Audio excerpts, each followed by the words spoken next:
it's Tara and it's time for Sunday Reads. This last week I did some pretty hefty reading. I had a lot of nights where I just read all night, which I usually don't read too much when I'm at home, just about half an hour to an hour while I'm eating, and then that's it, but the mood has taken me. So anyways, in no particular order as always, I read The Burning Page, which is The Invisible Library number 3 by Genevieve Cogman, and I love these covers. They're so pretty, and I love the like little metallic detailing they have and everything. I guess they are metallic. Okay.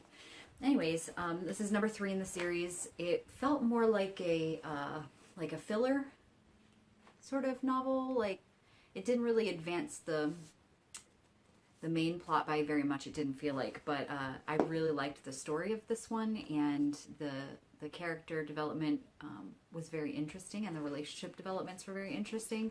I honestly have no idea where this is going, but I'm loving every second of it. So if you like magic and libraries, which I suspect most people watching my videos do, then you may want to check out the Invisible Library series. I also read, last week I talked about The Dark Days Club by Alison Goodman. This week I read The Dark Days Pact by Alison Goodman, which is number 2 in her Lady Helen series. Again, it's a young woman who reclaims, the souls of innocent people from demons, basically, among other things. And it's Regency era and very solid series, very, very solid. I like the portrayal of women and the problems that they have. I like the struggle that male characters have to both, sort of be on the edge, but also conform to the times requirements, as far as, gender and things like that. Just, it's a really fun series. I also read, on yesterday, I read 2 books. I read Martians Abroad by Carrie Vaughn, which was recommended by Jane at Yes Miss Jane a while ago. It's about a young lady, no, I guess she's like 16, 15. Anyways, a girl and her brother, twins, they're from Mars, but they're sent to Earth to go to this like super elite school, and they're the first Martians to ever attend this school. And it's a really interesting story about how they learn to fit in, and the relationship difficulties between, Earth people and those who have been living in space, because there are physical differences, there are mental differences. It mentions, some of the difficulties that station and outside, colony children have with agoraphobia and things like that. It was very well done. The only thing that I don't really like about it is that it sort of trailed off at the end. There's clearly supposed to be more to the story, and I am interested in it, but it didn't feel very resolved at the end. Like the plot of the story was resolved, but I don't know, I just didn't feel like it ended very well. Not a bad ending, just I wanted more. I also read this graphic novel that I borrowed from my landlord, called The Sixth Gun. This is by Cullen, Bunn, and Brian Hurtt. This is the first book. It's called Cold Dead Fingers, and I love the art in this book. It's so interesting and dark. Basically Wild West meets supernatural, and it was a really interesting read. And if you like graphic novels and you like Alloy of Law,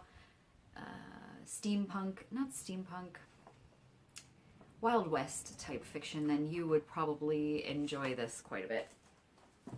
I also read The Last Olympian by Riordan, which is number 5 in the Percy Jackson and the Olympians series. It's the last book. I really enjoyed it as an ending to a series. It wasn't like the best book I've ever read, of course, but it wasn't even the best in the series. But as an ending to a series, it was perfect. I would not have changed anything about it, quite honestly. It was very solid ending to the series. My audiobook last week was The Unwanteds by Lisa McCann. This is also about twin brothers. They are from Quill, and the land of Quill is all about following the rules, no creativity, no imagination. You follow the rules, and if you express your opinion or do art or you're creative or imaginative in any way, you get a mark against you. And these marks are tallied up, and they decide on your, I think it's 12th birthday, between whether you're wanted or unwanted. Wanteds will stay in Quill, and unwanteds will be put to death, basically. So this is a story of two boys, Alex and Aaron, one of whom is wanted and one of whom is unwanted. And it was very good, magic, fantasy, fun, and also, you know, somewhat dark and difficult book. And there's more to the series, and I will definitely be listening to that. It was narrated by Simon Jones, who did the Bartimaeus trilogy, and I had a hard time not differentiating, but at the beginning I was like, oh, this is Bartimaeus, oh, this is Bartimaeus, but by the end it was fine. He had put his mark on this book as well. So I think that was all that I finished last week. Right now, no, that's not true. I read The School for Good and Evil by, what is her name? Soman Chainani. That's totally, completely, probably wrong. But anyways, it's about two girls who live in a village, and every 4 years, two children are taken and kidnapped and taken to the school for good and evil. One is good, one is evil, and it's about these two friends who are taken, and one, Sophie, the beautiful princess-like girl, is put in the school for evil, which is very strange, apparently. And Agatha, her friend who likes graveyards and dark things, is put in the school for good, and craziness ensues. It's not a light, fun series. It is full of a lot of decisions and darkness and goodness as well, but like weighty goodness. So that was an interesting read. I have started the second book, A World Without Princes, and I have feelings about this series so far. I like that they try to subvert the, standards of fairy tales. Good princesses are pink and lovely, and, they wait for someone to rescue them. And villains are always dark and evil, and they don't care about anybody but themselves. So it sort of tries to turn things like this on its head, but it does kind of still fall back into those stereotypes as the book goes on, and I'm a little disappointed by that, but overall it was good. I am reading the second book now, so obviously I liked enough to do that. I'm also currently reading The Master of Five Magics by Lyndon Hardy. I don't know when this was published. I started reading it, I think I found it in a thrift store a long time ago, 1980. Feels like a 1980s book. It's about a man, Aladar, who, in order to win the hand of the queen and earn his place back in high society, I guess, goes through all the different types of magics there are. So there's thaumaturgy, alchemy, magic, sorcery, and wizardry. And this book, it's just so complex. It goes into such detail about how the five magics are different, and so very detailed. I'm not usually like one who wants all of those details, but in this book I really enjoyed it.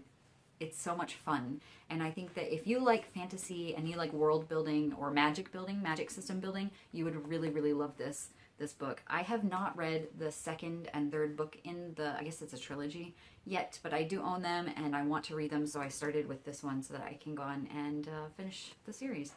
So yeah, my audiobook right now is The Creeping Shadow, number 4 in Lockwood and Company, Lockwood & Co. by Jonathan Stroud, and the narrator is Emily Bevan, and I'm really enjoying it.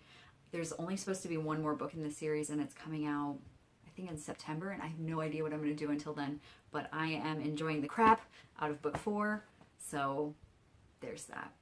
Yeah, so I guess that's it. I have been talking for a really long time, but I did read a lot of books this week, and I suspect I will read more. My reading mood is continuing, so we'll see what happens there. Anyways, I hope you're all having a wonderful weekend and that you will have a great week ahead of you. If you have anything exciting going on, as usual, please let me know.